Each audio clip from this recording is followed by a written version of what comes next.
Zelfs je bent bij een keizersnede uit de buikhelie, dat kan net als een hele aparte en bijzondere ervaring wezen. Heel veel jullie badden dat voor het eerst in het ziekenhuis Tjongerskons op het Jereveen. Eva Aarts, die helemaal eigen hand dochter Sigrid uit de buik. Nou, van de bevalling is een filmmaker die wij dagelijks exinlitten. Nou, voordat we er toch eerst eventjes een gesprek vanzelfs met de haatrolspelers met Eva, Huid Sander, Pop, Sigrid, ze zit hier en gynaecoloog Klaasien van der Houw van Tjongerskons. Welkom alweer. Ja, er gebeurt dan één keer wat, hè? Dat er dan zoiets verrommeltje binnenkomt. Oorlog maand en nou al televisiedebuut. Ja, kinderbed, toch? Ja, mooi. Ja, hoe is het maar even? Hoe is het met Sigrid even? Het gaat met Sigrid hartstikke goed, zoals je wel kunt zien. Ze eet erg goed en ze is heel relaxed. Een hele fijne, rustige, lieve, tevreden baby. Ja, en hoe gaat het met Mem, Hoyt? Net zo relaxed. Ja, hè? Ja, gelukkig wel. Want Jim heeft wel eventjes in de spotlight staan. Ja, er gebeurde wel het een en ander. Ja, op social media ook. En het heeft wel aandacht, laat ik het zo zeggen. Ja. En dat doet het goed. Nou, dat is de reden dat je hier hebt zitten. Want dan misschien maar even introduceren waarom je überhaupt een film uitgelitten heeft, maar waarom ik op deze manier liet ze Sigrid te komen. Moest ik dat even nu lezen?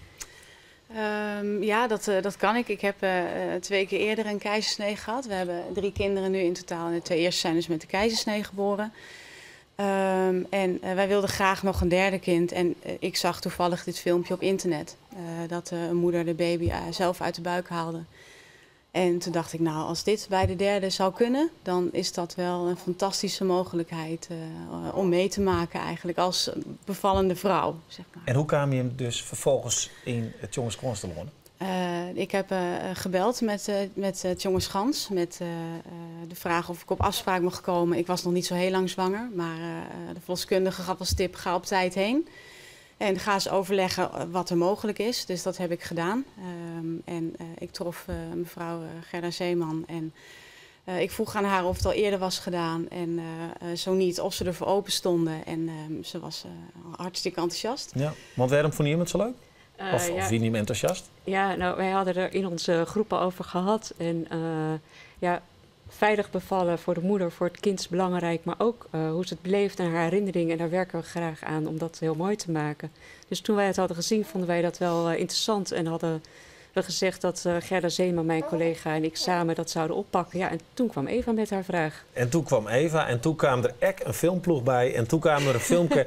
We hebben nou een schinkinnen en ik ken wel even waskorrie. Keer net zo goed zien bloed. Het is een heel mooi filmpje, maar helemaal net bloederig of zo. Maar nou, hey, een beetje probleem, maar dan ging ik vast dat je even een orenkant op zuggen. Hey, dat geen probleem, maar zug dan naar het prachtige geboorteverhaal van Sigrid.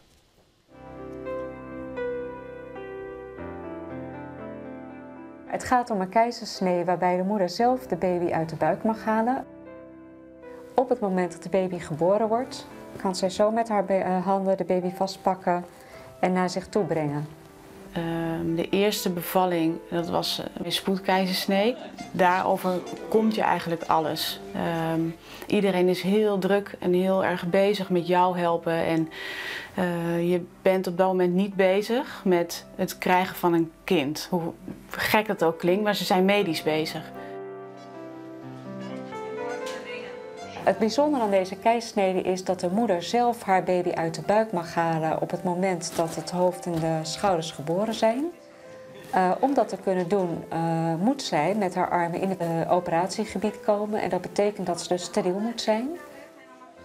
Op het moment dat de baby geboren wordt, dan laten wij dat doek zakken. Dan ziet de moeder dat het hoofdje net geboren is en dan mag zij het lichaam van de baby vastpakken en dan helpen wij met haar handen en dan brengt ze zelf de baby naar zich toe. Ik lag op de operatietafel en inmiddels waren mijn handschoenen aan en kreeg ik van de anesthesist te horen wat er gebeurde. Het doek ging naar beneden en mijn handen werden meegenomen eigenlijk naar mijn baby die ik al kon zien boven mijn buik uit. Nee, ik hou het niet droog. Klaasien zag het hoofdje, zei ze. En ze zag het haar. En ze heeft mijn handen beetgepakt, zodat ik Sigrid beet kon pakken onder de okseltjes. En ik had haar vast. Ik zag haar en ze keek me aan. En de tijd stond eigenlijk even stil. Kan ik niet anders zeggen. En op dat moment heb ik haar bij me gelegd. En het klopte allemaal. Ik dacht, ja, dit is het. Dit is precies het stukje wat je mist als je in zo'n omgeving ligt. Dat je zelf je babytje vast hebt en dat je zelf bij je legt en dat ze huilt en dat ze voelt dat ze thuis is. En ze is thuis bij mij. Nou, dat vond ik zo mooi. Moeders die voor een geplande keizersnee in aanmerking komen, die kunnen dit vragen. Het kan niet in een spoed. Het kan ook niet als wij verwachten dat er mogelijk veel bloedverlies is. Maar als iemand een geplande keizersnee krijgt en ook op de geplande dag dus bevalt, dan is dit mogelijk. En als je ervoor staat voor een keizersnee, dan zou ik absoluut aanraden om dit te doen. Want dit is zo'n enorme toegevoegde waarde, veel groter dan ik zelf van tevoren had ingeschat.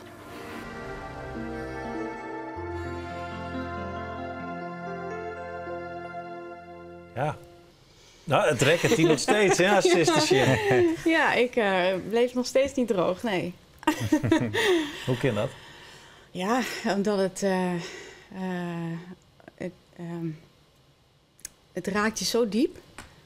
Dit is zo belangrijk. Dat ik, nou ja, ik heb het wel eens eerder bekeken, maak dan de grap, ik weet hoe het gaat. Maar als ik het dan weer zie, dan komt het echt, het komt weer binnen. Het komt echt elke keer weer binnen. Zo groot is het. Ja, en vooral het moment, dat is toch zoals van, het moment dat je ze echt bent ze vasthouden. En dat kon de vorige keer net dus, nee. bij een keizersnee. Dat klopt. En wat is dat, wat viel de snow was toen net viel? Dus? Als je een keizersnee krijgt, dan ben je in een operatieomgeving. En je krijgt gewoon een operatie.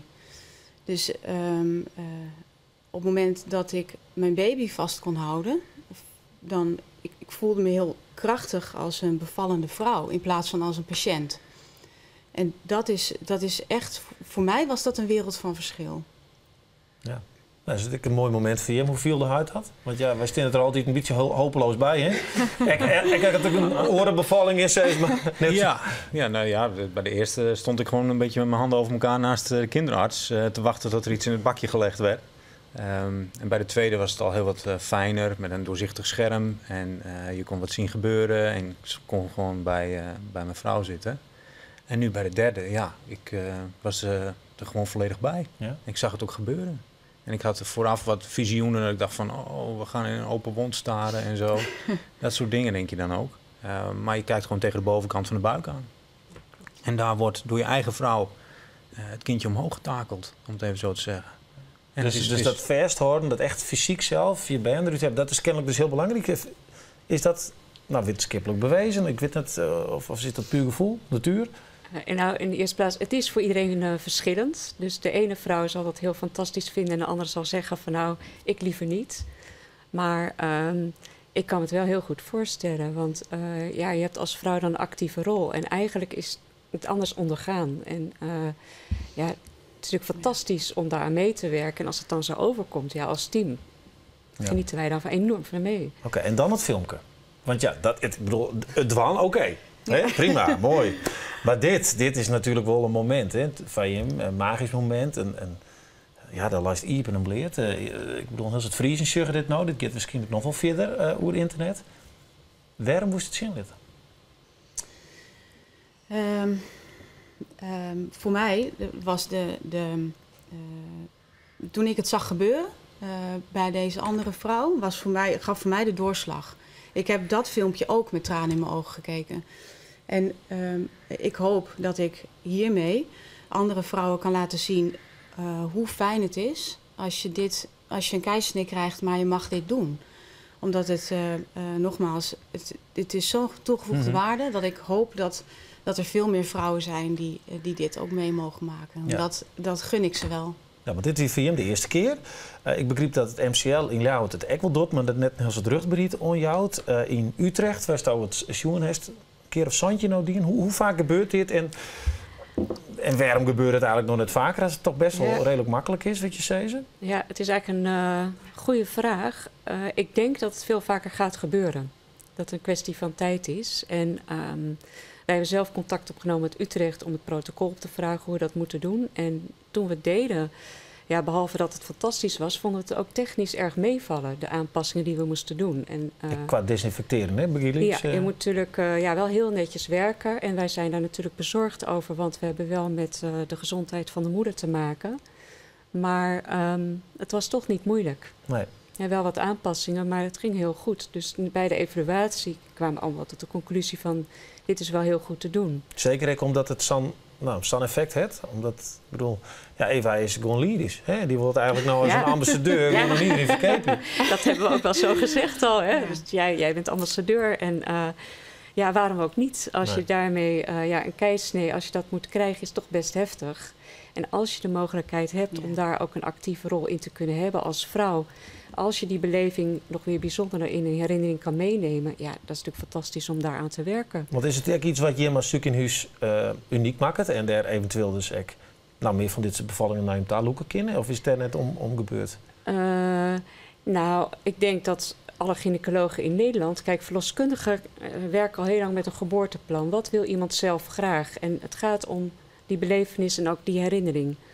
En gynaecologen werken daar ook steeds meer mee. En ja, dat is toch de basis van je vak. Ja, want het begon vroeger wie het volledig onder narcose, toen ruggenprik, toen wie, de koentemeisje en toen inderdaad een scherm.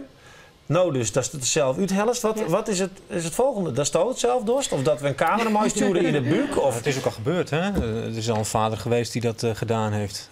Ik voorbij zien komen op Facebook. Dus ja, laat vooral dat zo doorgaan. Er vindt een evolutie plaats daarin en ga daarmee door. En maar het is net te vier. Hè? Want ik lees ook van mensen die zeggen, jongens, dit is het meest intieme moment van je leven. Daar hoeft net een camera bij, het hoeft net zo... Nee, dat is een ander verhaal. Hè? Kijk, dit is wel even een punt waarop dit nu gebeurt met zo'n camera. En het is fantastisch voor ons ook om dat te hebben. En dat je daarmee iets kunt betekenen voor een ander is heel mooi. Daar doe je het dan ook voor. Hè? Dat is een heel mooie bijkomstigheid. Maar dat er een evolutie plaatsvindt in het hele keizersnee gebeuren, ja, dat is nog het mooiste. Ja. Laat daar ontwikkeling. Ik begreep dat bij hem dus nou de mogelijkheden binnen. Dus ik zou haast oprollen. Wil je, dan kun je. Nee, dat zal wel heel secuur al hier gaan, maar dat is bekend. En ik weet net, dit nou een traaibeen.